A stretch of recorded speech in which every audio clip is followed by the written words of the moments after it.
ছুটির দিনে রাজধানীর বাজারে বেশিরভাগ সবজি বেশি দামে বিক্রির অভিযোগ। উচ্চমূল্যে স্থিতিশীল আটা, ময়দা, চিনির দর, কমেছে ডিম, মুরগির দাম।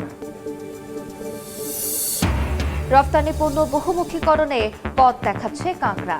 চাহিদা বাড়ছে বিশ্ববাজারে, বাধা উৎপাদন ও প্রক্রিয়াজাতকরণের সীমাবদ্ধতা। আধুনিক চাষ ও সঠিক বাজার ব্যবস্থাপনা নিশ্চিতের তাগিদ। রাজনৈতিক প্রকল্পের মাশুল গুনছে ভৈরবের মৎস্য অবতরণ কেন্দ্র। উদ্বোধনের পর পার হয়েছে 5 বছর, কাজে আসেনি একদিনও। ব্যবস্থা নেওয়ার আশ্বাস পাট ও বস্ত্র প্রতিমন্ত্রী। এবং অভিবাসীদের ওপর ফের চড়াও ট্রাম্প প্রশাসন। গোপনে যাচাই করা হবে প্রায় 2 লাখ অস্থায়ী ভিসাধারীর তথ্য। পর্যটক ও ব্যবসায়ীদের দিকে কড়া নজর।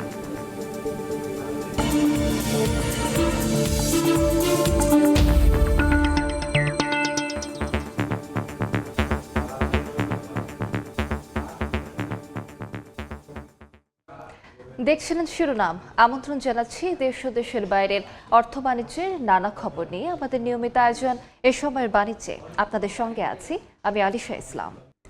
গড়গড়ে বৃষ্টিতে সাপ্তাহিক ছুটির দিনের সকালবেলায় ক্রেতা কম রাজধানীর বাজারে।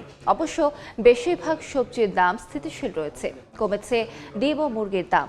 বিস্তারিত জানাতে কারওয়ান বাজার থেকে যুক্ত হচ্ছেন রিপোর্টার শিমুল হোসেন। সরাসরি যাচ্ছি তার কাছে।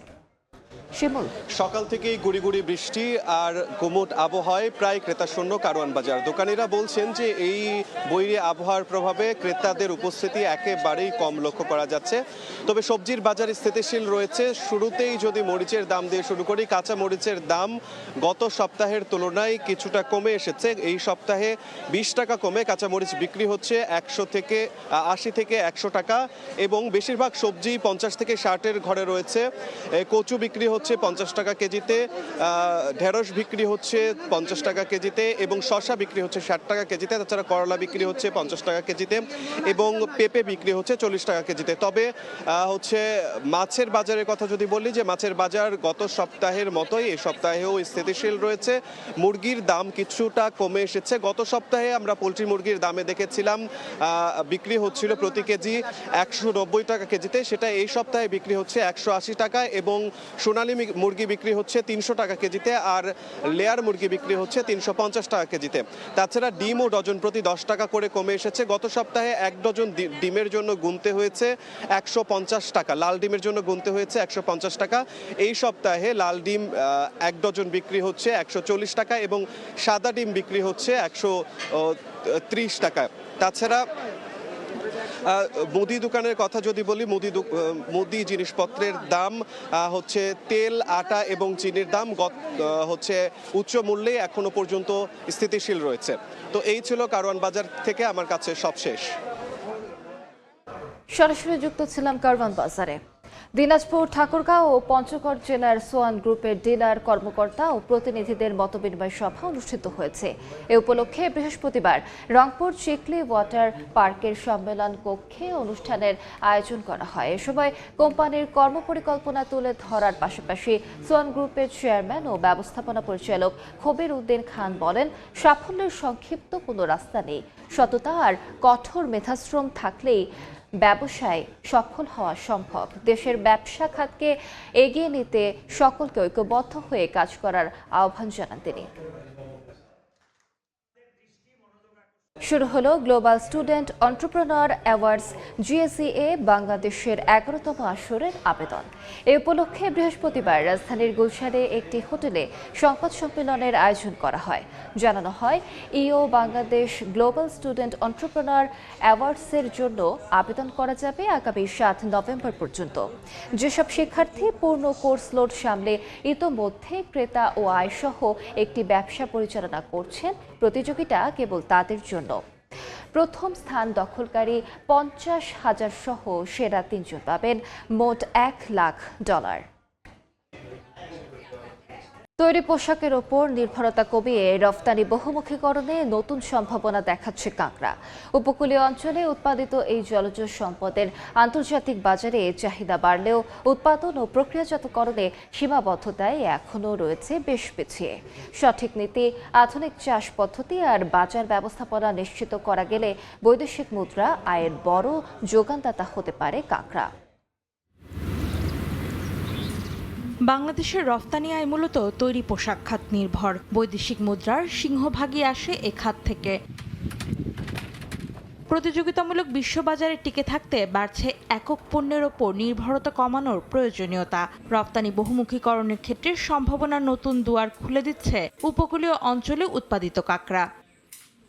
দেশ থেকে রফতানি হওয়া মৎস্য সম্পদের মধ্যে বিদেশের সবচেয়ে বেশি চাহিদা চিংড়ির, দ্বিতীয় সর্বোচ্চ রফতানি হয় কাঁকড়া। রফতানি উন্নয়ন ব্যুরো ইপিবির তথ্য 2021-22 অর্থ বছরে দেশ থেকে রফতানি হয় $1,18,00,000 কাঁকড়া, যা বিদায়ী অর্থ বছরে বেড়ে দাঁড়িয়েছে $2,05,00,000। অর্থাৎ 5 বছরে কাঁকড়া রফতানি বেড়েছে প্রায় 74%। ডিসেম্বর মাসে আমরা কাঁকড়া ছাড়ি বেশি চাষ করি, চায়না যারা মালটা ভালো রেটে কেনে বেশি যে কাঁকড়া চাষে লাভবান বেশি, চিংড়ি মাছ আছে। অল্প টাকা ইনভেস্ট করলে ভালো লাভ হয়। তবে সম্ভাবনা থাকলেও এখনো নানা সীমাবদ্ধতায় আটকে আছে এ খাত। মাঝে মধ্যে আমাদের তো অবদার খুবই সমস্যা, ভেড়িবাদের সমস্যা, ভেড়িবাদ প্লাবিত হয়ে মাঝে মধ্যে এগুলো পড়ে যায়। বিশেষজ্ঞদের মতে গবেষণা, উন্নত চাষ পদ্ধতি, হ্যাচারির ব্যবস্থা গড়ে তোলার পাশাপাশি রয়েছে সরকারি বেসরকারি সমন্বয় বাড়ানোর প্রয়োজনীয়তা। নেক্সট 5 ইয়ার্সে যদি আমাদের এটা প্ল্যানে আনা যায়, এটা বাংলাদেশের অর্থনৈতিক ফসল হিসেবে আরেকটা সিলভার ক্রপ হিসেবে তৈরি হবে। বিশ্ববাজারে শুধু কাঁচা কাঁকড়ার চাহিদায় নয়, বাড়ছে প্রক্রিয়াজাত কাঁকড়ার বাজারও। সে বাজার ধরতে পারলে একই উৎপাদন থেকে আরও বেশি রফতানি আয় করা সম্ভব বলেও জানান তিনি। বাংলাদেশে কিন্তু একটা সিজন আছে যে সিজনে ক্র্যাব ধরা নিষিদ্ধ। সেই ক্ষেত্রে ফার্মাররা তখন কিন্তু না ধরেই থাকে, সেই সময় বহির্বিশ্বে যে পরিমাণ চাহিদা থাকে সেই পরিমাণ চাহিদা তারা ফুলফিল করতে পারতেছে না। সঠিক নীতি আর বাজার ব্যবস্থাপনা নিশ্চিত করা গেলে এ খাত থেকে রফতানি আয় আসার পাশাপাশি বাড়বে দেশীয় কর্মসংস্থানও, এমনটাই মত সংশ্লিষ্টদের। অন্তরা সেন, সময় সংবাদ, ঢাকা। 4 দশক ধরে আপনার ফাইন্যান্সিয়াল পার্টনার আইডিএলসি। চলতি মাসের প্রথম 26 দিনে দেশে প্রবাসী আয় এসেছে $245.50 লাখ, যা গেল বছরের একই সময়ের তুলনায় 22.3% বেশি। বৃহস্পতিবার এই তথ্য জানিয়েছে বাংলাদেশ ব্যাংক। এছাড়া চলতি বছরের 26 আগস্ট পর্যন্ত দেশে প্রবাসী আয় এসেছে $531.40 লাখ। বছর ব্যবধানে এই আয় বেড়েছে 18.5%। এর আগে গেল জুলাইতে এসেছে $285.87 লাখ, যা এ যাবৎকালের হিসাবে অর্থ বছরের প্রথম মাসে আসা সর্বোচ্চ রেমিটেন্সের রেকর্ড। সহজেই বিকাশ পেমেন্ট সম্পন্ন করতে লাইফস্টাইল ব্র্যান্ড আড়ং-এর আউটলেটগুলোতে চালু হলো ইন্টিগ্রেটেড টার্মিনাল কিউআর সিস্টেম। সম্প্রতি তেজগাঁও গুলশান লিংক রোডে আড়ং-এর আউটলেটে এই সেবা উদ্বোধন করা হয়। এতে আড়ং আউটলেটে আরও দ্রুত পেমেন্টের অভিজ্ঞতা পাবেন ইনস্ট্যান্ট পেমেন্ট নোটিফিকেশন আইপিএন প্রযুক্তির সমন্বয়ের মাধ্যমে। উদ্বোধনী অনুষ্ঠানে উপস্থিত ছিলেন আড়ং-এর chief business officer Tanvir Hossain, head of finance and accounts Nil Ratan Karmakar এবং বিকাশের chief commercial officer Ali Ahmed, EDP ও head of merchant payments department Faisal Shahid সহ উভয় প্রতিষ্ঠানের ঊর্ধ্বতন কর্মকর্তারা। এবার জনপদের অর্থনীতির খবর।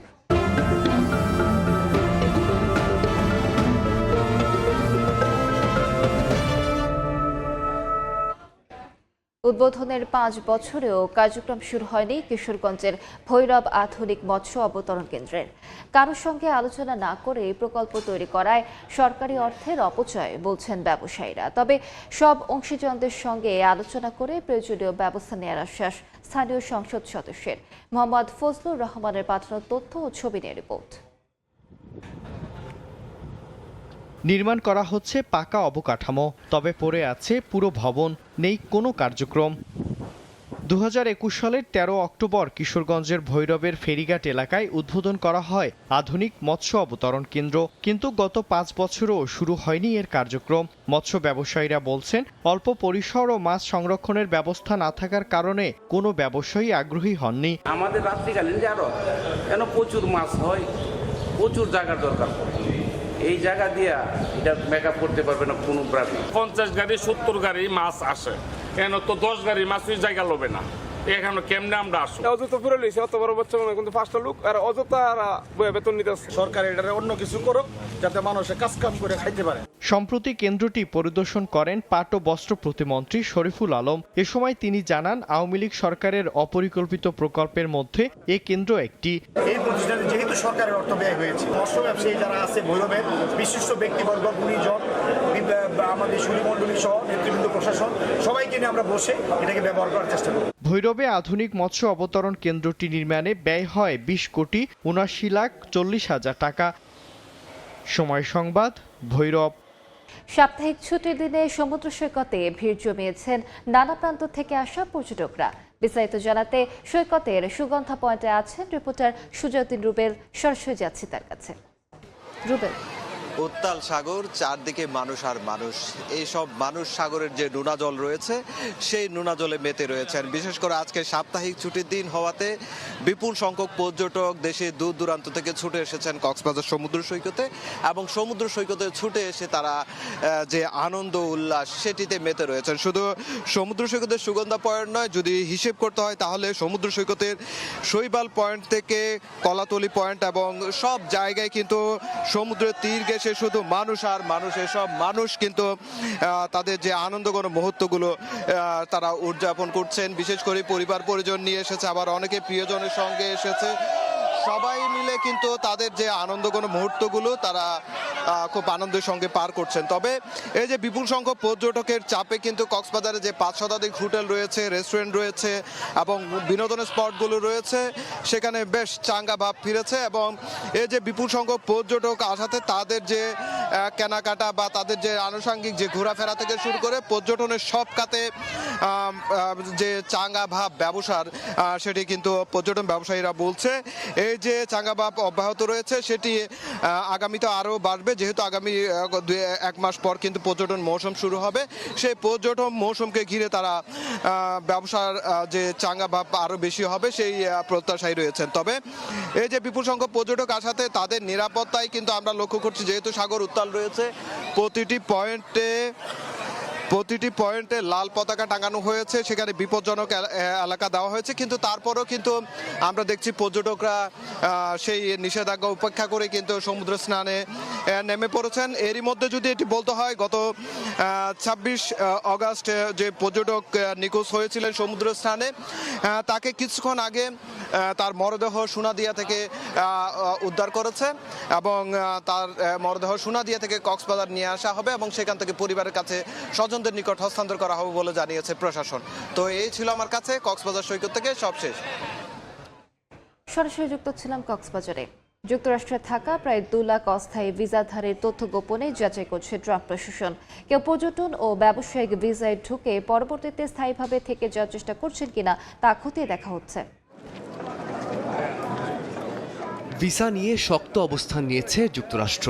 পর্যটন ও ব্যবসায়িক প্রায় 2 লাখ ভিসা নতুন করে যাচাই করা হচ্ছে। খতিয়ে দেখা হচ্ছে ভিসা পাওয়ার সময় আবেদনকারীরা তাদের প্রকৃত উদ্দেশ্য সম্পর্কে মিথ্যা বা ভুল তথ্য দিয়েছিলেন কিনা। ভারতীয় গণমাধ্যম জানায়, মার্কিন পররাষ্ট্র দপ্তরের মুখপাত্র টমি পিগট বলেছেন, মার্কিন ভিসা কোনো অধিকার নয়, বরং এটি একটি সুযোগ। অস্থায়ী ভিসায় গিয়ে পরে আশ্রয়ের আবেদন করলেই সেটিকে প্রতারণা হিসেবে দেখা হবে না বলেও জানান মুখপাত্র। ডোনাল্ড ট্রাম্প দ্বিতীয় মেয়াদে হোয়াইট হাউসে ফেরার পর থেকেই যুক্তরাষ্ট্রে অভিবাসন নীতি ও আইন প্রয়োগ আরও কঠোর হয়েছে। ফারদিন মাজহার, সময় সংবাদ। এ পর্যায়ে শীর্ষ সংবাদগুলো জানিয়ে দিচ্ছে আরেকবার। ছুটির দিনে রাজধানীর বাজারে বেশিরভাগ সবজি বেশি দামে বিক্রির অভিযোগ। উচ্চ মূল্য স্থিতিশীল আটা, ময়দা, চিনির দর, কমেছে ডিম, মুরগির দাম। রফতানি পণ্য বহুমুখীকরণে পথ দেখাচ্ছে কাকড়া। চাহিদা বাড়ছে বিশ্ববাজারে। বাঁধা উৎপাদন ও প্রক্রিয়াজাতকরণের সীমাবদ্ধতা, আধুনিক চাষ ও সঠিক বাজার ব্যবস্থাপনা নিশ্চিতের তাগিদ। রাজনৈতিক প্রকল্পের মাসুল গুনছে ভৈরবের মৎস্য অবতরণ কেন্দ্র। উদ্বোধনের পর পার হয়েছে 5 বছর, কাজে আসেনি একদিনও। ব্যবস্থা নেওয়ার আশ্বাস পাট ও বস্ত্র প্রতিমন্ত্রীর। এছাড়া সময় বাণিজ্যে